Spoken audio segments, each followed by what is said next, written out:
This is the third in a series of 4 or 5 dealing with the American government. The first was the wonderful construction of our government to ensure freedom and prosperity and liberty throughout the country.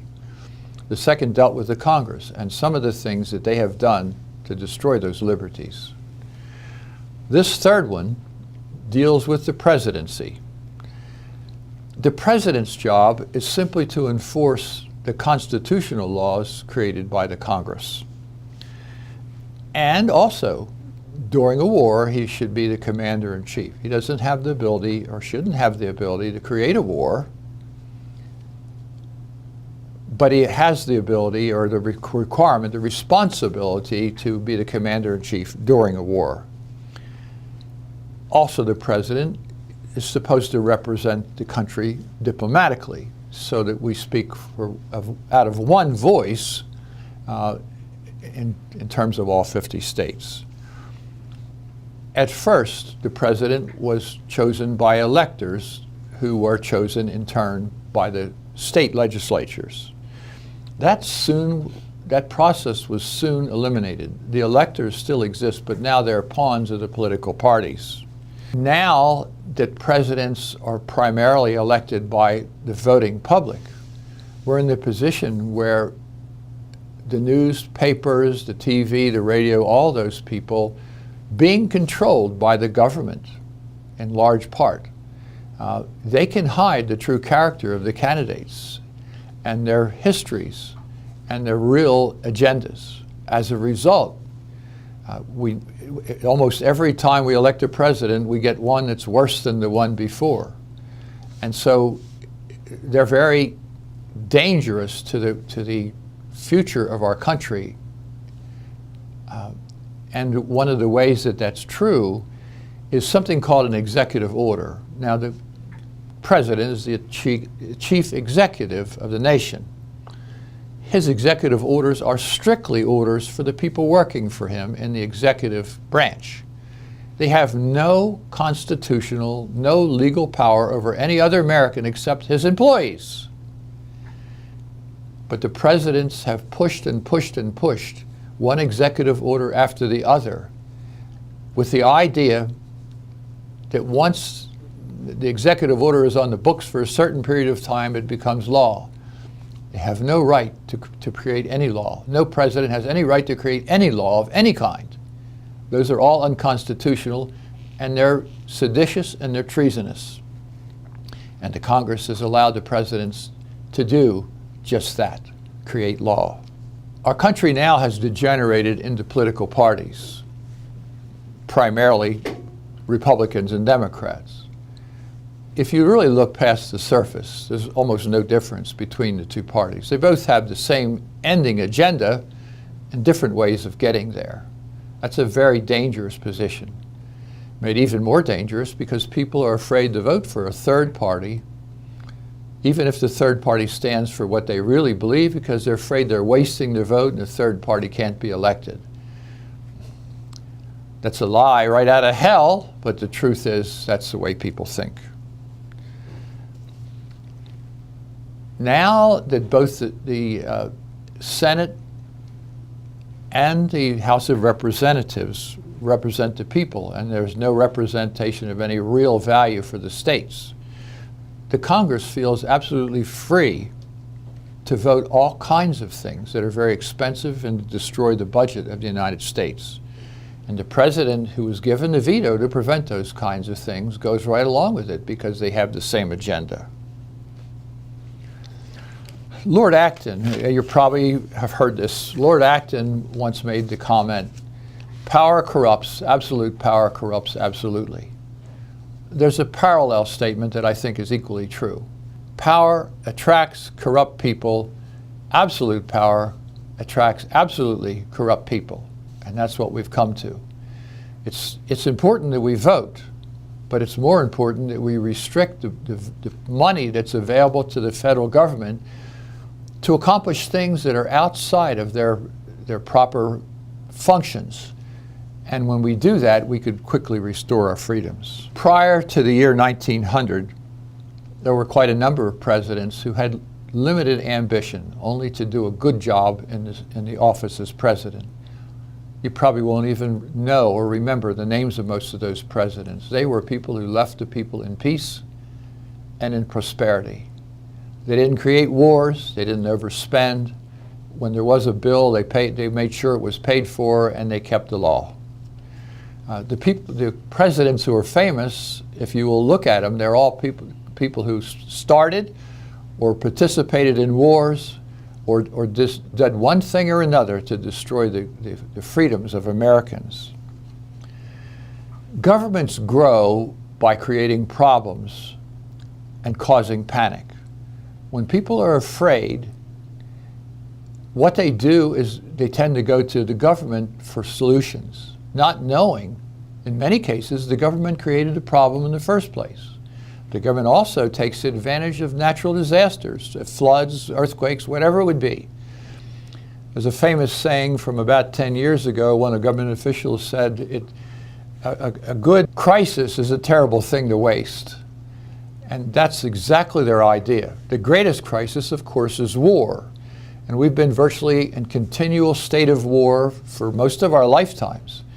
And the reason that the governments can grow so quickly in the state of war is because people voluntarily line up behind the government thinking their very security is at risk.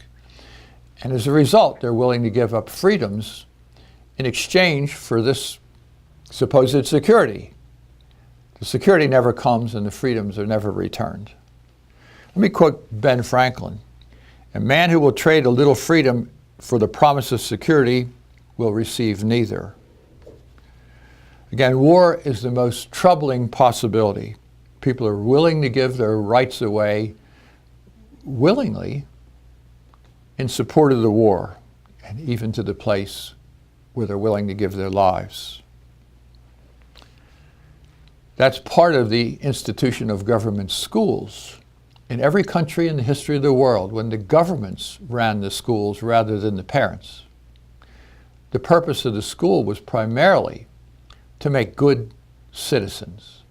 Good citizens being people who are willing to obey all the orders of the government, to look to the government for the solution to all their problems, not question the government, willing to pay their taxes and willing to put their lives on the lines when called for. During the Nazi era, it was said that the Germans, for instance, were the best trained people in the world, but the least educated. And sadly, we may be coming to that point ourselves. One of the most famous presidents, President Lincoln, initiated what we call the War of Northern Aggression. It has several titles, but that's the most appropriate one. He suspended the rights of citizens, politicians, judges, newspaper owners, jailed simply because they said things he didn't like. That's happening now, by the way, in the Obama administration. He's not much different than others, just more out front than some of the others were. Those dissenters were jailed. He instituted the income tax. It was later repealed and then brought back again in 1913, but he started the process. He inflated the money. The money in the South was entirely destroyed. The amount of the money in the North was greatly, the value of that money was greatly reduced. He destroyed the sovereignty of the states. We think of him as a hero who freed the slaves, but to me, he was a vicious man and a destructive influence in the country. For a while, it seems like the country was recovering from some of his depredations, but many of them stuck and have returned. The Spanish-American War is an example of a president who wanted to get involved on an aggressive basis. Rather than acting as a president of a country, he would have liked to have been a dictator. And this is President McKinley. The Spanish-American War, like every war from then until the present, was all based on false understandings, lies. In the Havana Harbor, there was a ship called the Maine, and the Maine had a primitive system of propulsion, and there was a fire, and the ship burned. The president used it as an excuse to blame the Spanish and attacked Cuba, Spanish didn't even know they were in a war until they lost it because they had no preparations for a war. They didn't have enough ammunition to fight it. They fought bravely until they ran out of ammunition, and they lost. That was, to me, that was largely the turning point of our empire. A country is an organization or an entity that minds its own business, trades fairly with other countries, is no threat to anybody. An empire is one that believes it has the right and the responsibility to invade any part of the world that they think is in their interest to do so, and is a destructive entity. We're now an empire, like the empire of the Romans years ago. President Wilson was another vicious individual, a communist.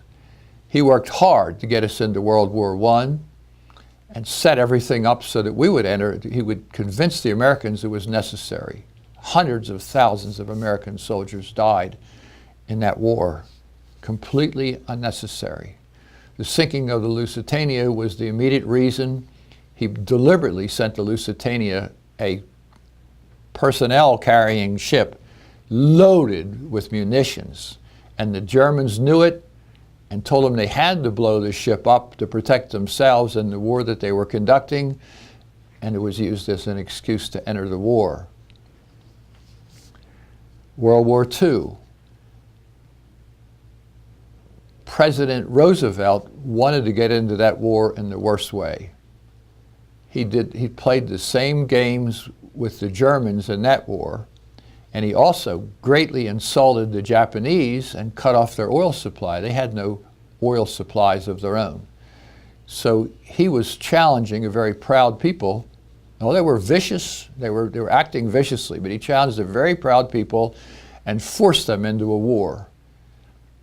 And so he was able to convince the American people we needed to be involved in that war as well.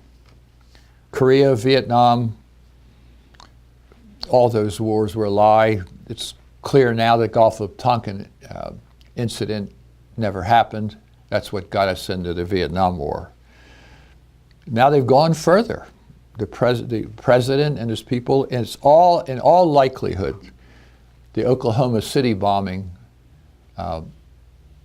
was designed by the federal government or allowed by the federal government to happen, very much like the Reichstag fire in Germany, which turned the population against the Jews and started Kristallnacht and the murder of so many people.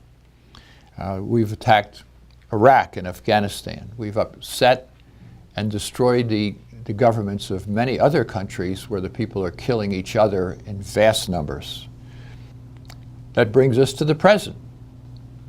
We are helping both sides in the fights in the Middle East and in North Africa to kill each other. We've murdered almost more than 1 million people in Iraq, and we have unsettled and destroyed many people in almost all of those countries around the Mideastern area and North